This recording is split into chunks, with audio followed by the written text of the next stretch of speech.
Thank you so much, James, you have the floor. Great. Well, thank you for that kind introduction. And thanks for joining us You want to use today. There it is. Yes. So, what we were just talking about freedom out at the cafe. We should actually move ourselves out to the cafe today.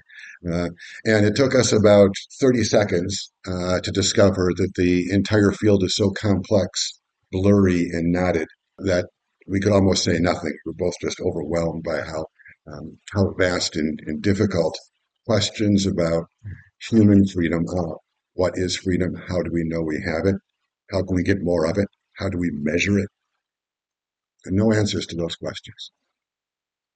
However, what we plan to do today is at least make some progress into this mess of uncertainty along at least at the beginning in my presentation, um, along a single line. That is along the line of recommendation algorithms. I think just simple, like the Netflix movie that you see that pops up on your screen after you're done watching one thing suggests something else. I'm going to talk a little bit first about why I think recommendation algorithms are important and why they present an interesting route into this question of freedom and servitude. Then in the second part, I'm going to talk a little bit about a specific strategy that one might be able to employ with respect to recommendation algorithms to enhance a certain version of human freedom. And then in the third part, I'll have to watch I should have put my little clock here, but you stop me when, in the third part, we will talk briefly about an idea that Carlo has been promoting and discussing, this idea of the right of discontinuity, and attach that to the idea of Genhumanism and what that means. So that's the roadmap, at least of the first presentation. And the first presentation's first slide, you've had a good chance to look at it. It's a hard question, this one. If you are in this room where you have everything you want, all your needs are satisfied, your wants, your desires, you have no desire to leave, you're not going to leave, you don't want to leave, but you can't. Are you free? Now, this dilemma comes from the English philosopher John Locke in 1685. His book was On the Nature of Human Understanding, something like that. And here's what he said. He said that we should distinguish between the freedom to get what you want, which you have in this room, and the freedom to change what you want. And for him, this idea of being able to change what you want is fundamental to what it means to be human. And then, as a footnote, if we had more time, and this were a philosophy class, then we would go from that step to say, look, when we change what we want, we are also changing who we are as individuals. But we're not going to go there. Instead, we're just going to start with this idea that one way of thinking about freedom is having the ability to create new preferences for ourselves, to explore new and different interests. And that's what I'm trying to sum it up with this slide in this dilemma. Now, next, how does that dilemma connect with recommendation algorithms? Well, I'm just watching my own screen here. Right.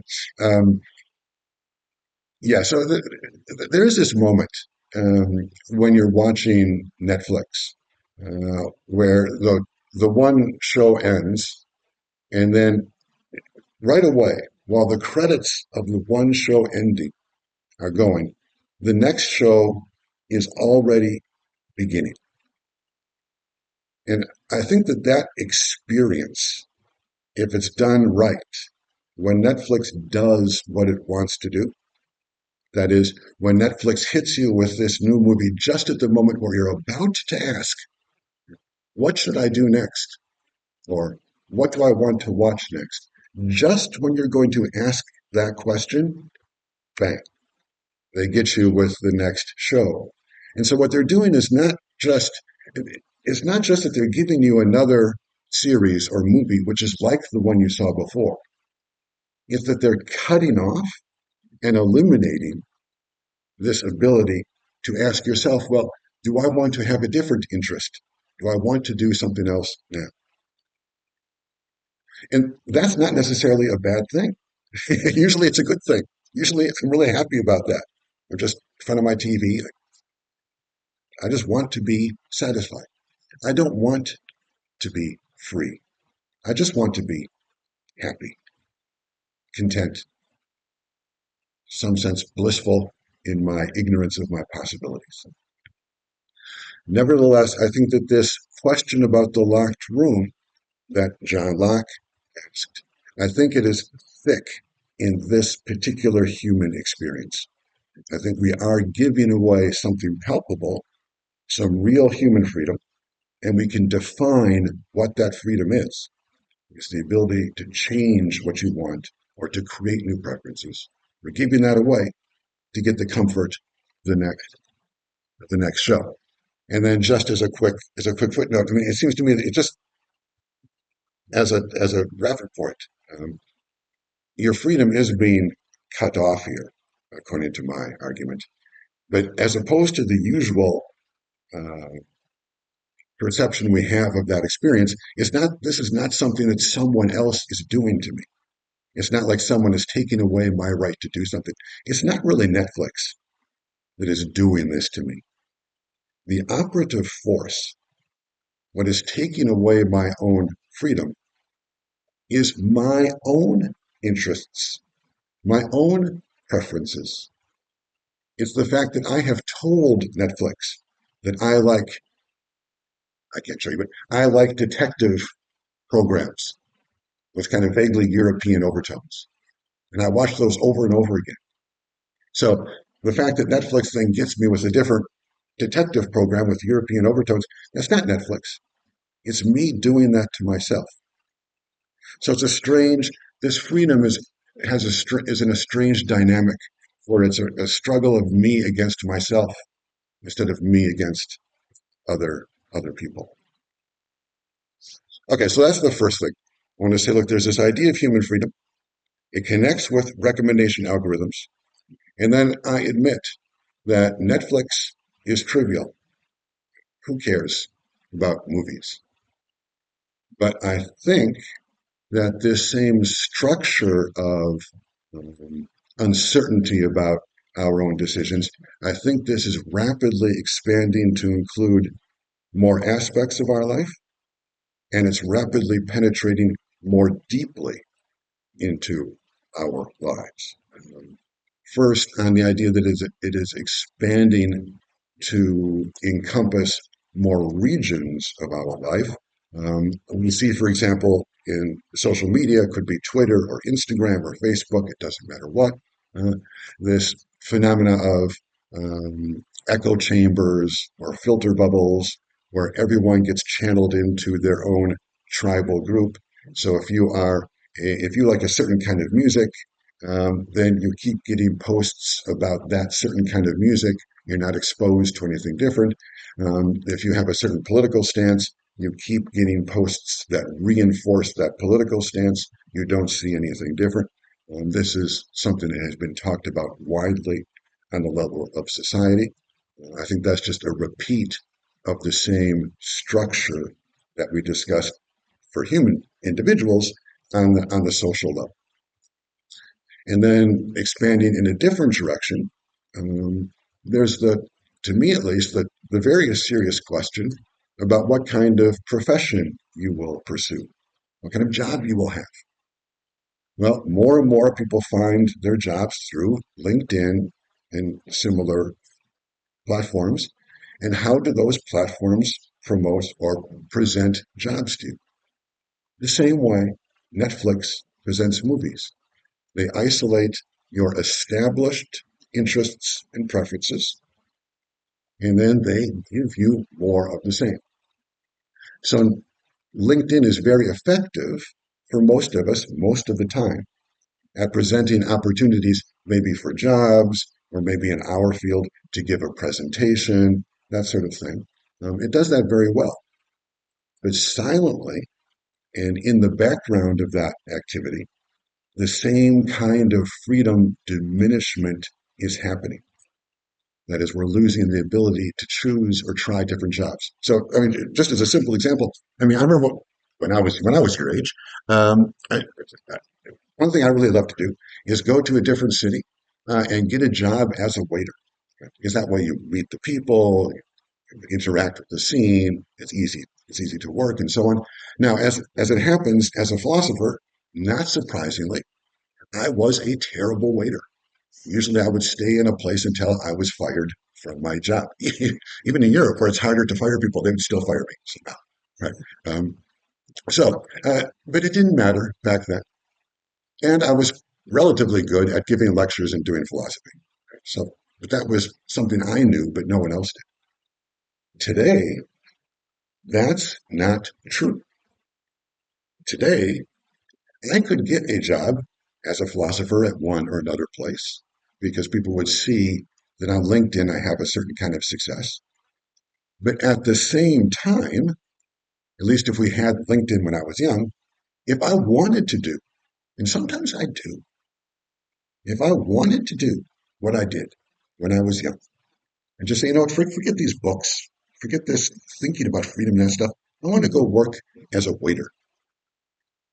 I could not do that anymore because the same machine, LinkedIn, that tells everyone I'm decent at philosophy, also tells everyone that he's got a bad, bad history as a waiter. He keeps getting fired. I have 2 months here, 1 month there, that kind of thing. So LinkedIn, for you guys, I mean, it's trapping you in the trajectory that you are setting up. It's a good trap. I mean, you probably want that, but it's also taking away to a certain extent from your ability to try different things.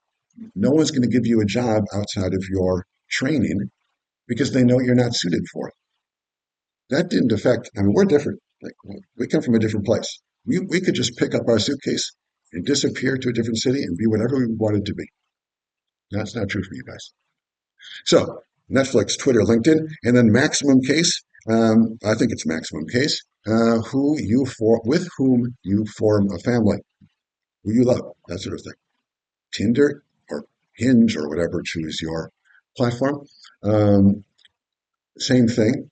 Recommendation algorithms.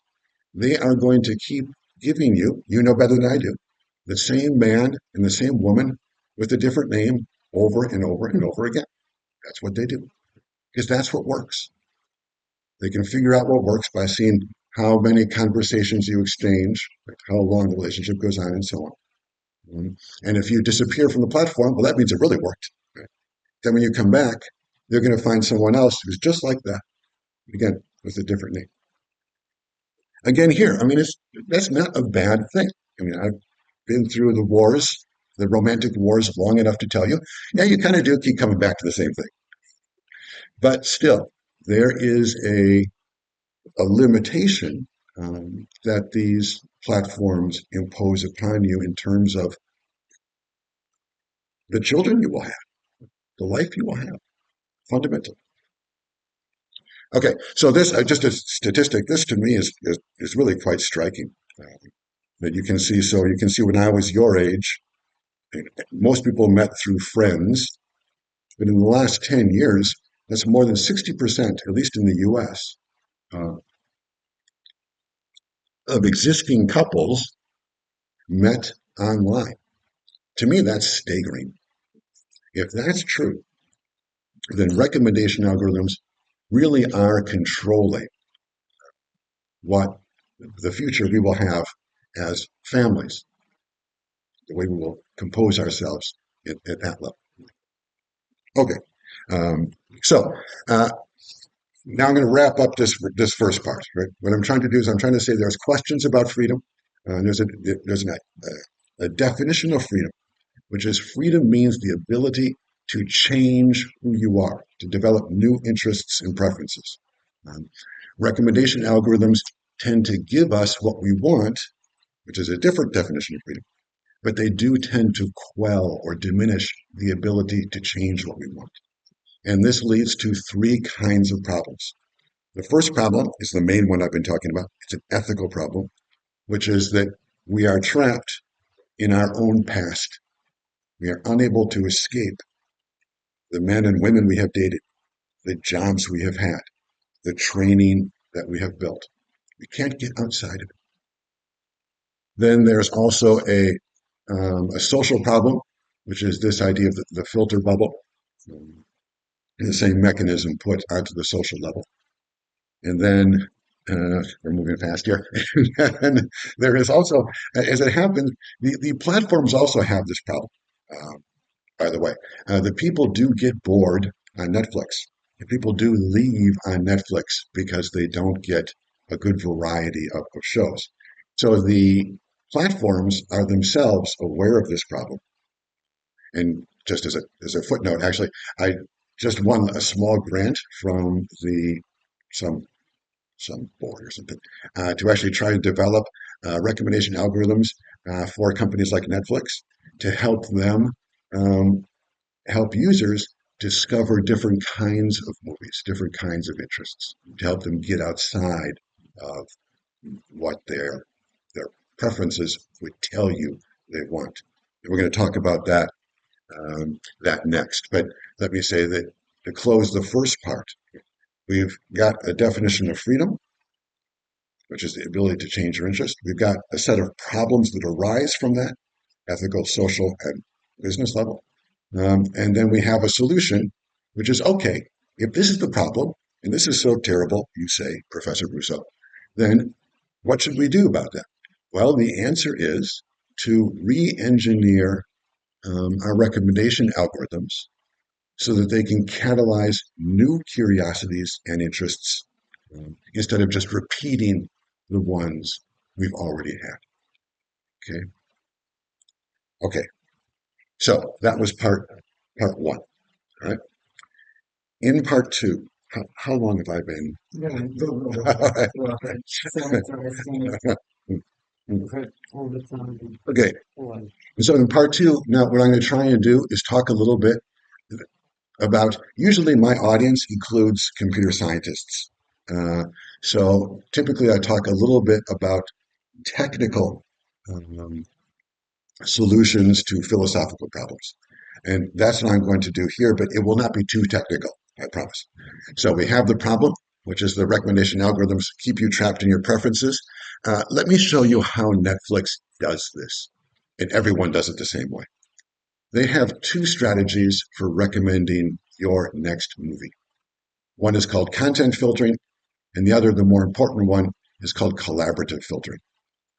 Content filtering is just like this. If you liked Harrison Ford, The Fugitive, well, they will look for other movies that are like that. And they define a resembling movie because it has Harrison Ford. Again, Harrison Ford, The Fugitive is called action adventure. Harrison Ford in Blade Runner is also called action adventure. Just that is enough to say, well, if you liked The Fugitive, then you get Blade Runner. Now, what makes that logic work, and I'm going to keep coming back to this, what makes that logic work is the fundamental idea, and here the philosophers can talk a little bit here, the fundamental idea that similarity is what rules logic. Everything should always try to be the same. That's what we're looking for. Make things the same kind of movie. Now that same logic, this is the more important way that Netflix works. They try to find two people who are similar. Right here, both philosophers, both about the same age. One Italian, one who's presumably French. Right? I guess that makes us different, actually. Anyway, right? About the same age, right? And then they look and they see, oh, both he and I. Of course, I'm making this up. I don't pretend to know his movies. He and I like The Fugitive. He and I like the movie Groundhog Day. He likes The Godfather. So What are they going to recommend to me? Right? It's the same. It's the same idea. Similarity is driving the way recommendation algorithms work, and that's why you're getting caught in the preferences that already exist, and that explains the fact that you keep getting on Tinder or on Facebook or whatever you're looking at, why you keep getting the same thing over and over again. Because resemblance rules their logic.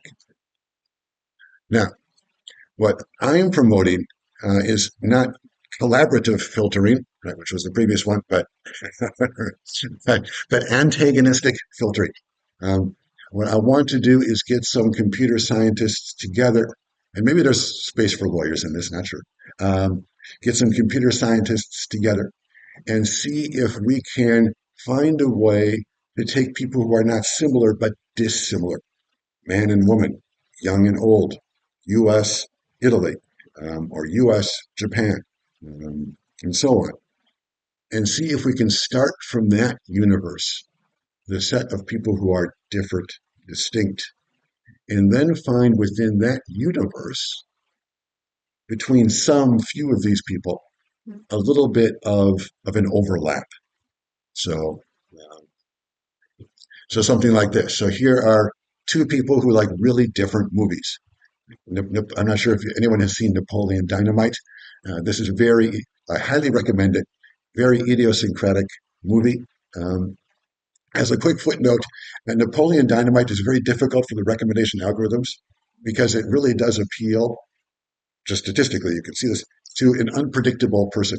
Like they have no way of knowing who will like that movie and who doesn't. It causes great trouble for Netflix. But anyway, so one person likes Napoleon Dynamite, one person likes My Name is Salt, the other person likes Harrison Fugitive, and they're completely different people. But maybe you find that they have similar interests in restaurants, or maybe you find they have similar interests in music or something. So you use the power of big data or AI, because AI stuff, you use the power of AI to both locate differences and then to find, after you have the differences, find a few telling similarities and then use that to recommend one movie to another. And the idea is the purpose, circled in yellow here, right? The purpose of this is to help people open up new kinds of interests. It's not just for people to find a Harrison Ford movie that they did not know existed. No, it's to help people find movies that are in a genre that they would not have thought of looking for themselves. It's to help people find a kind of movie which is completely outside of what the individual would have found were they looking on their own. So the idea of antagonistic filtering is the idea of helping people discover new interests and preferences, and that traces back to the idea of serving human freedom, which is my main interest. But if you have a social interest in working against tribalism and filter bubbles, then the same logic would apply. Okay, so just very quickly, the intuition behind this idea is opposites attract. I don't know if that's true or not. I always, if this were a less formal setting, I would ask what you think of that. The general answer I get is that people say that opposites attract. It works for a while, but it doesn't work for very long. That's what people say. I'm not sure. My idea is, or my belief is that opposites really do attract, and it is possible for people to develop new kinds of interests. But if you don't think that, then everything I'm saying doesn't is not going to hold water. Because basically you do have to be open to things, you do have to have some kind of curiosity that pulls you out of the experiences to which you are accustomed. And then the last thing to do, or almost the last thing I think, just checking now. No. Yeah, just for myself. Right. So the last thing now to do on this section is to say. So I think that a kind of opposites attract or curiosity is very important for this. And so I tried to think a little bit about what how you can, like, what is curiosity? I mean, when do we have it? How do we get it? And I think that the curiosity fundamentally comes from this idea of the logic of difference. Like you find some kind of way of being engaged with something which is fundamentally different from what you would expect, which is fundamentally dissimilar with your own experiences. It's those two things. It has to be completely different from what you would expect, but there must be some kind of engagement. And I think that it's captured a little bit by these three pieces of art. So that's your own Caravaggio as the woman. And then to the Van Gogh, I mean, I think that's actually a move of similarity, right? You kind of say, well, it's a different way of rendering the same woman. But when you go to Picasso, no, I don't think so. I mean, I don't think that's a move of similarity. Like when you look at that picture of, I guess, a woman, I mean, you don't think it's a woman, right? You think it's shapes, something. And it takes you a while, or at least it takes me a while, to kind of make the connection. Oh, I see. This actually connects with the Caravaggio. It's just different ways of imagining a woman in a painting. So I think something like that is at the root of curiosity.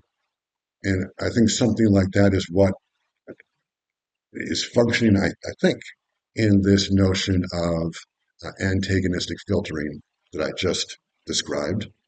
And then I think something like this would be the key to having the kind of freedom that I'm interested in, which is the one, which is the ability to choose, create new interests and preferences. Okay. Um, so, just very quickly, this is the end of part two now. Um, you could take that same idea and move it through Netflix, Twitter, LinkedIn, Tinder. I mean, all these, you could use the same logic for everything. You can use it to find new interests on social media, find new jobs, to find new men and women in your life. And then the conclusion of part two is if you accept my arguments, maybe you don't, but if you accept my arguments, then this will help us, this idea will help us to catalyze human freedom. It will reduce polarization and tribalism in society. And it will also make money for Netflix, which actually, so I'm not French, I'm American. So that's always hovering somewhere in there. All right. Okay, so that's part two.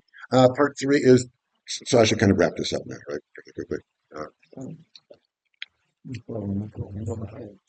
Just two ideas for part three. One is this idea of the right to discontinuity. As I understand it, Professor Casanato has been discussing this a bit with you. Um, to me, at least, and I will just talk quickly because you have an expert right here. So I'll just say quickly.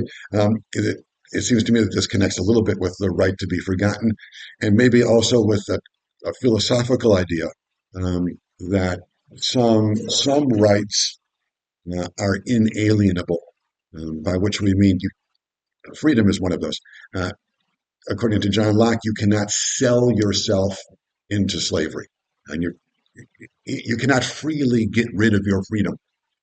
It's uh, impossible on the level of the being of freedom itself. It can't make sense for you to freely give away your freedom. And maybe, I'm not sure, but maybe personal identifying information is something like that.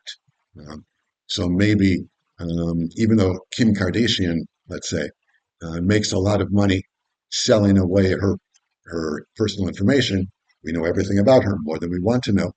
Um, Maybe you could make the claim that even though she has sold that information to uh, a TV channel or whatever, maybe she has a right to reclaim that information, even if it was sold, um, because people have an inalienable right to their own personal information.